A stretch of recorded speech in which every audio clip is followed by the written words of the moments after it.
좋은 금요일 아침입니다. 찬송가 543장 찬양하겠습니다.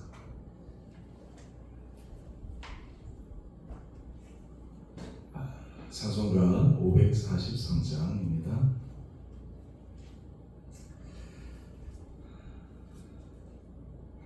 어려운 일 당할 때 나의 믿음 적으나 의지하는 내 주를 더욱 의지합니다. 세월 지나갈수록 의지할 것뿐일세. 무슨 일을 당해도 예수 의지합니다. 성령께서 내 마음 밝히 비춰주시니 인도하심 따라서 주만 의지합니다. 세월 지나갈수록 의지할 것뿐일세. 무슨 일을 당해도 예수 의지합니다. 생명 있을 동안에 예수 의지합니다. 천국 올라가도록 의지할 것뿐일세. 세월 지나갈수록 의지할 것뿐일세. 무슨 일을 당해도 예수 의지합니다. 우리 3절 합시다. 밝을 때의 노래와 오늘 때의 기도로 위태할 때도 주께 간구합니다. 세월 지나갈수록 의지할 것뿐일세. 무슨 일을 당해도 예수 의지합니다. 아멘. 오늘 함께 묵상하실 말씀 에스겔 14장 12절에서 23절까지입니다.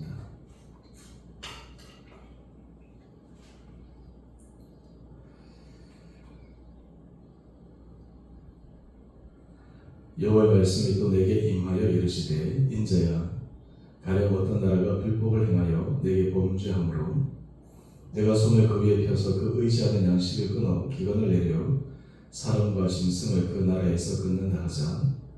비록 노아, 다니엘, 욥 이 세 사람이 거기에 있을지라도 그들은 자기의 공의로 자기의 생명만 건지리라. 나 주 여호와의 말이니라. 가령 내가 상어 짐승을 그 땅에 다니게 하여 그 땅을 황폐하게 하여 사람이 그 짐승 때문에 능히 다니지 못하게 한다 하자. 비록 이 세 사람이 거기에 있을지라도 나의 삶을 두고 맹세하노니 그들도 자네는 건지지 못하고 자기만 건지겠고 그 땅은 황폐하리라. 주 여호와의 말씀이니라. 가령 내가 칼이 그 땅에 임하게 하고 명령하기를 가라 그 땅에 돌아다니라 하고 내가 사람과 짐승을 거기에서 끊는다 하자 비록 이 세 사람이 거기에 있을지라도 나의 삶을 두고 맹세하노니 그들도 장애는 건지지 못하고 자기만 건지리라. 나 주 여호와의 말이니라.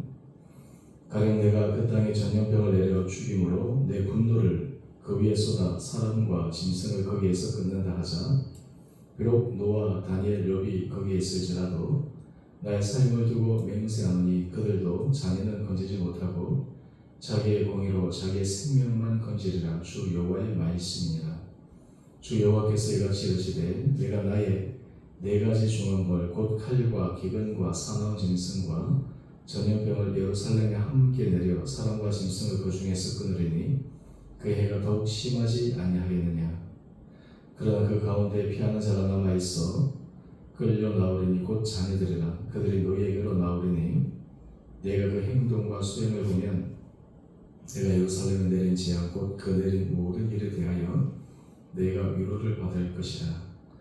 내가 그 행동과 수행을 볼 때에 그들의 의의 위로를 받고 내가 예루살렘에 행한 모든 일이 이유 없이 한 것이 아닌 줄 알리라.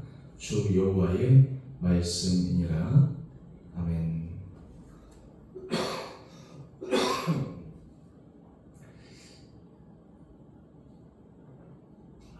좋은 금요일 아침입니다.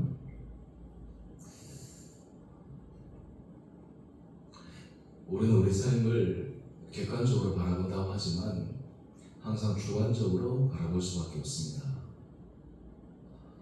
왜냐하면 우리 중심으로 모든 것을 바라보고 해석하기 때문입니다. 사실 이러한 모습은 항상 부정적인 것만은 아닙니다. 우리가 살아가기 위해서 당연히 그러한 것이 있어야지만 우리 자신을 보호하고 또 우리 자신을 안전하게 거하게 할 수 있기 때문입니다. 그런데 문제는 하나님과 우리 사이의 관계에서 하나님께서 우리가 정도를 벗어난 잘못 죄악을 저질렀을 때 그때에도 우리가 자기 합리와 자기 변명을 해서는 문제가 해결될 수 없다라고 하는 것입니다. 지금 하나님께서 에스겔 선지자를 통해서 이미 바빌론 포로로 잡혀간 자들에게 하나님께서 이스라엘을 심판하시는 것이 왜 그러한지 그들을 설득시키고 있습니다. 그들 가운데 아직도 여전히 왜 우리가 심판을 받아야 되는지, 설사 우리가 잘못하고 하나님 앞에 죄악을 저질러도 정말 성전이 무너지고 예루살렘이 무너지고 나라가 망해서 포로로 잡혀올 만큼 그만큼 우리가 심각한 죄를 범했는가 라고 하는 것에 대해서 그들이 완전히 인정하고 받아들이지 못하고 있습니다. 그런데 오늘 본문 말씀은 하나님께서 그것을 다시 한번 분명하게 말씀하고 계십니다. 오늘 본문 전체를 한번 요약해 보면 하나님께서 에스겔에게 말씀하십니다. 하나님 앞에 불법을 행했을 때 하나님께서 네 가지로 심판하시겠다고 말씀하십니다. 본문에서는 우리 13절에서는 기근, 15절에서는 사나운 짐승, 12절에서는 칼, 19절에서는 전염병. 이것을 종합적으로 21절 말씀을 보면 칼과 기근과 사나운 짐승과 전염병을 예루살렘에 내려서 거기에 사는 사람과 짐승을 그 중에서 끊어내는 무서운 심판을 하게 됩니다. 그런데 이런 와중에 하나님께서 왜 그렇게 할 수밖에 없었는가? 이것을 분명하게 말씀하시는데 구약에서 의인의 대표적인 세 사람을 들어서 말씀하고 있습니다. 우리 14절 말씀을 한번 볼까요? 14절 말씀을 보면 구약에서 가장 대표적으로 하나님께서 의롭다고 인정하신 사람이 있습니다. 바로 노아, 다니엘, 욥입니다. 노아는 당시 타락한 시대에 모든 사람들의 죄가 관영해서 하나님께서 사람 지역을 후회하셨을 때 유일하게 노아와 그의 가족은 살아남았습니다. 그만큼 하나님 앞에 의로운 사람이었습니다. 다니엘은 포로 생활 중에 하나님 앞에 구분된 삶으로 정말 하나님의 특별한 은총을 받은 사람입니다. 4명의 왕을 모신 가운데서도 그는 고위직을 유지했지만 그의 마음은 그 고위직에 있지 않았습니다. 이방 땅에서 소위 성공했다고 성공에 도취되지 않았습니다. 하나님 앞에 온 마음을 기울여 심지어 자신이 모함을 받고 죽임을 당하는 그 상황에서도 하나님을 섬기는 일에 그는 결코 게을리하지 않았던 사람입니다. 욥은 어떠합니까?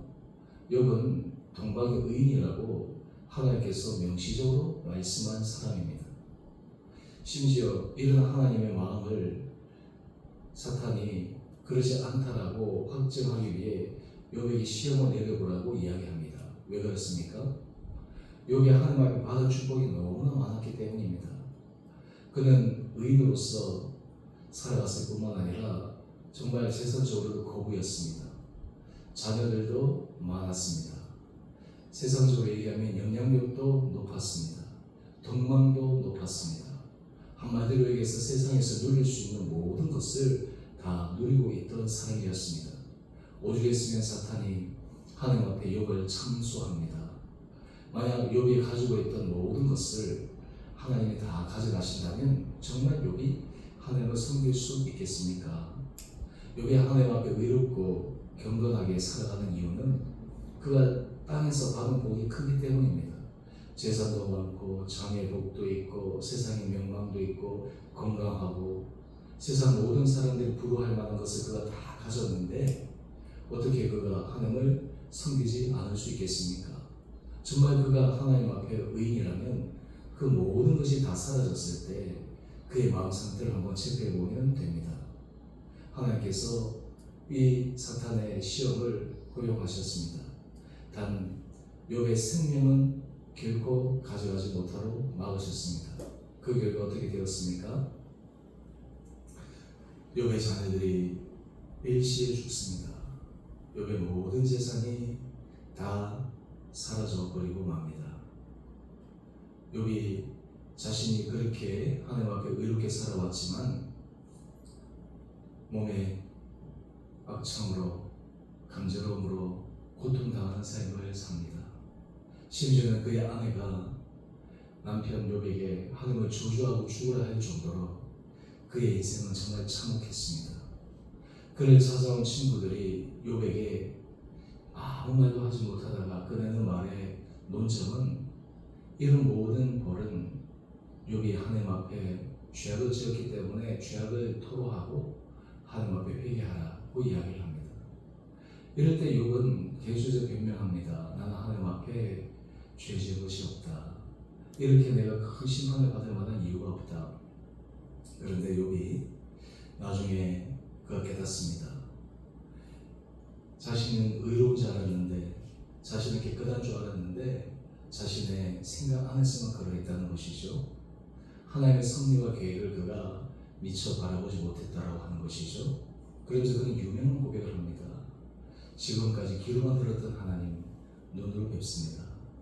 그가 귀로만 들었던 하나님, 욥이 이 정도 얘기할 정도면 우리의 삶은 어떻겠습니까?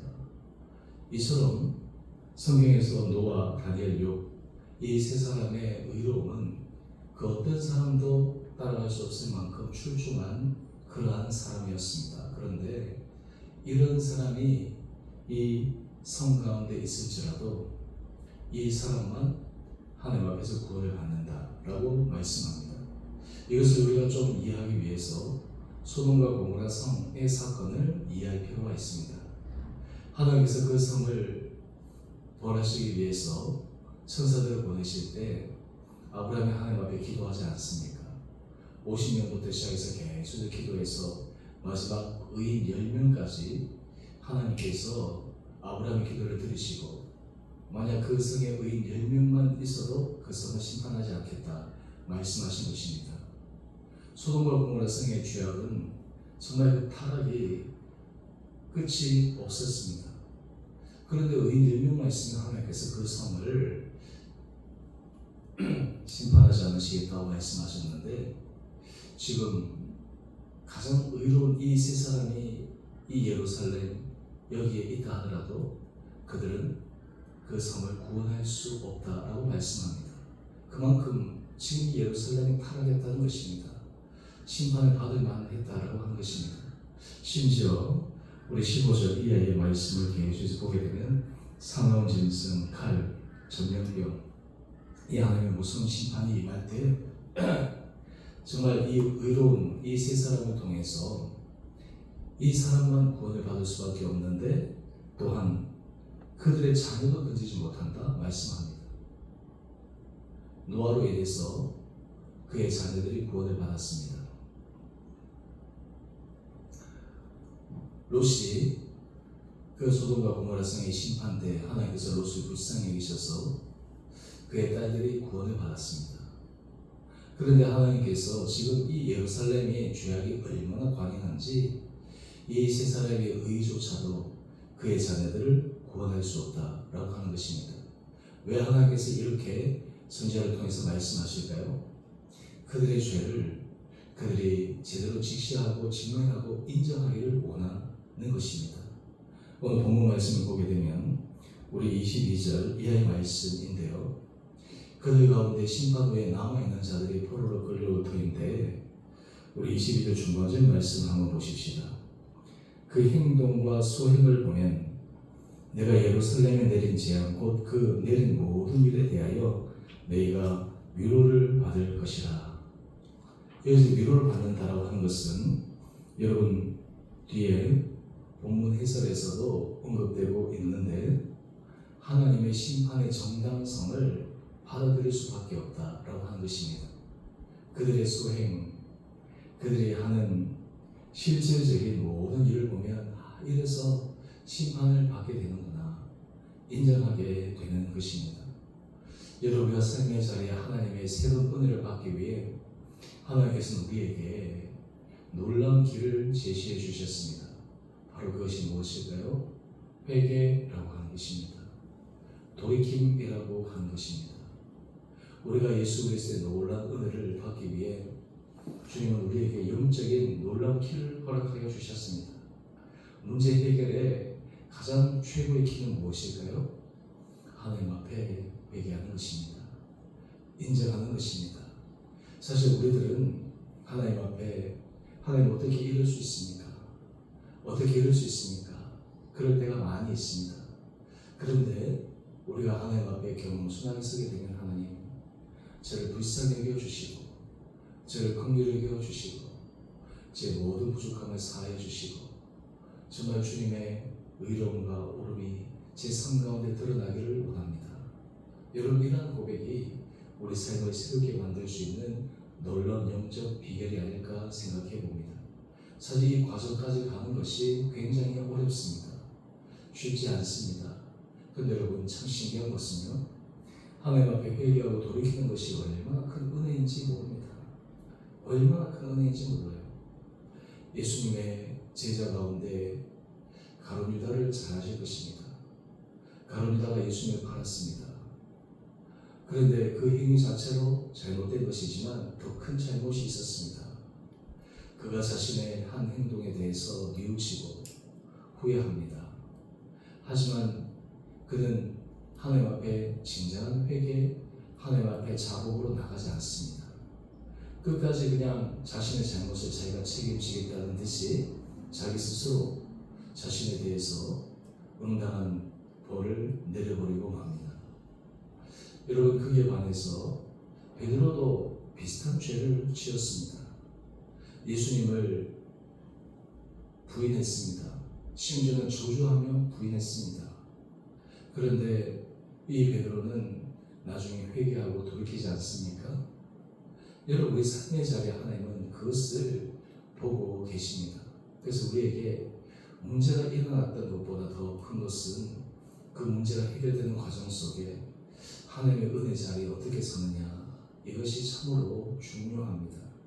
여러분 이런 과정을 거치게 되면 우리는 하나님 앞에 어떤 것도 내가 의롭다라고 얘기할 수 있는 거리가 아무것도 없음을 고백하게 됩니다.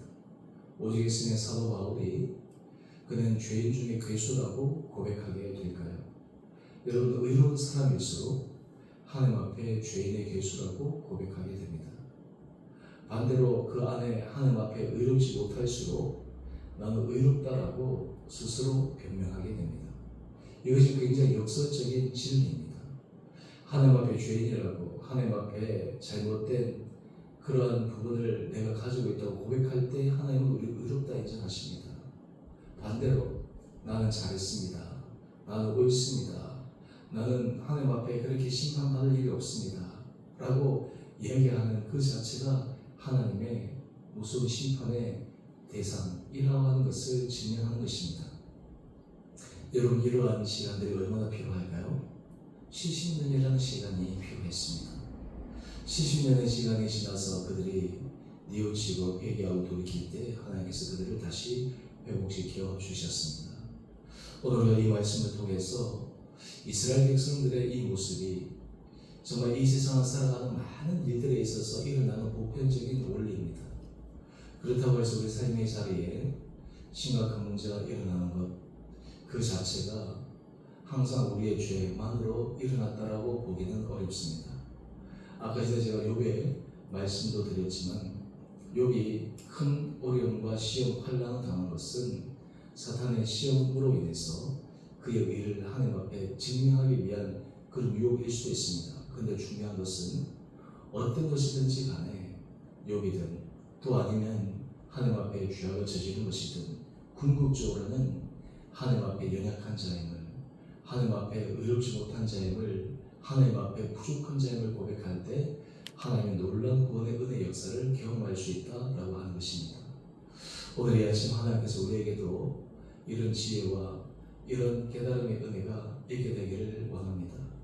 이 과정을 통과할 때 하나님 우리의 삶을 새롭게 하여 주십니다. 여러분, 사실 우리의 삶의 자리에 사투를 벌일 때 그때가 정말 주님을 만날 때입니다. 정말 인생에 있어서 다른 어떤 것도 붙잡을 수 있는, 말 그대로 정말 신뢰 같은 희망도 사라져 보이는 그 순간 우리는 주님만 의지하게 됩니다. 사실 우리에게 다른 붙들 만한 것이 있으면 주님 대신 다른 것을 붙들기를 원합니다. 그러나 하나님께서 우리 사랑하시면 그 모든 것을 다 제거해 버리십니다. 다 없이 해버리십니다.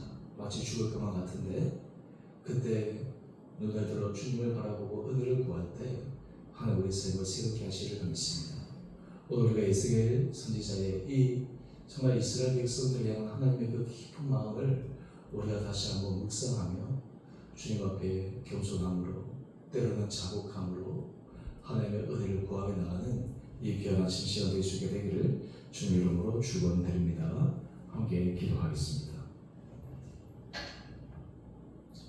사랑의 주님, 이스라엘 백성들이 왜 우리가 하나님의 무서운 심판을 받아야 되는지 여전히 인정하지 못하고 있을 때 오늘 에스겔 선지자를 통해서 그 심판의 정당성과 또한 그 심판한 이유에 대해서 받아들일 수밖에 없는 그런 현실을 보여주시는 말씀을 묵상합니다. 주님, 오늘 우리의 모습이 어쩌면 부패한 이스라엘 백성들의 모습과 별반 다르지 않음을 고백합니다.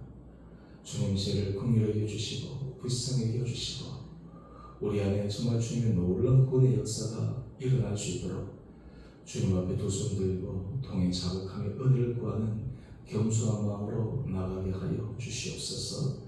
주님, 특별히 우리 삶의 자리의 힘듦과 어려움, 생사의 기로에 서 있을 때 정말 주님 앞에 두 손 들고 은혜를 구합니다. 아버지, 우리의 인생을 우리가 힘들게 할 수 없음을 고백합니다. 주님, 우리가 주님 앞에 아무리 의롭게 해봤자 어느 정도 의인이 되겠습니까? 십자가 보혈의 능력으로 우리를 감싸주시고 오르만져 주셔서 주님 앞에 진정한 의로움의 길을 걸어가게 하여 주셔서 그 의는 우리 자신의 의가 아닌 오직 십자가 보혈의 능력의 의임을 고백하며 주님 앞에 영광을 올려드리는 우리 온 거룩한 삶 되게 하여 주시옵소서. 우리 성도들의 삶을 주께서 긍휼하게 해주시고 붙들어 주시고 모든 삶의 자리자리마다 주님께서 인도하여 주시며 주님 앞에 간절히 간구할 때 주님의 그 사랑의 세미한 위로의 음성이 들려 그 심령 가운데 새로운 힘을 얻을 수 있도록 한 분 한 분들을 붙들어 주시기를 우리 사랑하신 예수님 이름으로 감사기도 드리옵나이다. 아멘. 하늘에 계신 우리 아버지, 아버지의 이름을 거룩하게 하시며 아버지의 나라가 오게 하시며 아버지의 뜻이 하늘에서 같이 땅에서도 이루어지게 하소서. 오늘 우리에게 일용할 양식을 주시고 우리가 우리에게 잘못한 사람을 용서하여 준 것 같이 우리의 죄를 용서하여 주시고 우리의 시험에 빠지지 않게 하시고 악에서 구하소서. 나라와 권능과 영광이 영원히 아버지의 것입니다. 아멘. 오늘도 믿음으로 승리하시는 복된 하루 되시길 바랍니다.